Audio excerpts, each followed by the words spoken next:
Trade and trade policies are indispensable to underpin the technological and economic shift towards the low-carbon future.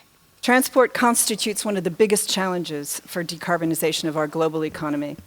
Transport activity is responsible for 24% of global energy-related CO2 emissions, so the challenge is considerable. The sector isn't on track to meet the Paris Agreement goals, we know that, but these goals are still within reach with global cooperation and committed initiative within and across borders to decarbonize the sector. We've really reached a tipping point. There's a convergence of demand, politics, and interest.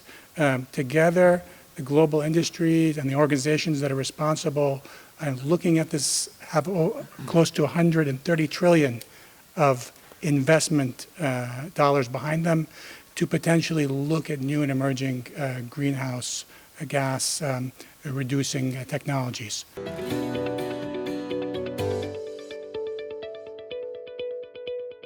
Green hydrogen is one of the tools to achieve that. So we can decarbonize industry, we can decarbonize mobility, we can decarbonize even the energy. In order to reach the impact that we want, we have to push more on the demand. The customers are just discovering the technology.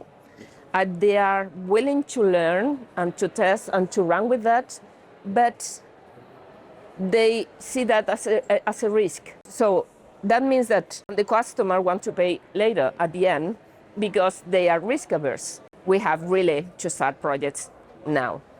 Decarbonizing hard-to-abate heavy industries such as iron and steel, cement, chemicals, and transportation is crucial to achieve our net zero targets in the coming decades. The iron and steel sector alone accounts for around 8% of global greenhouse gas emissions. We already have different pathways to decarbonize steel production, and now it is critical to accelerate the diffusion and deployment of low-carbon steel-making technologies.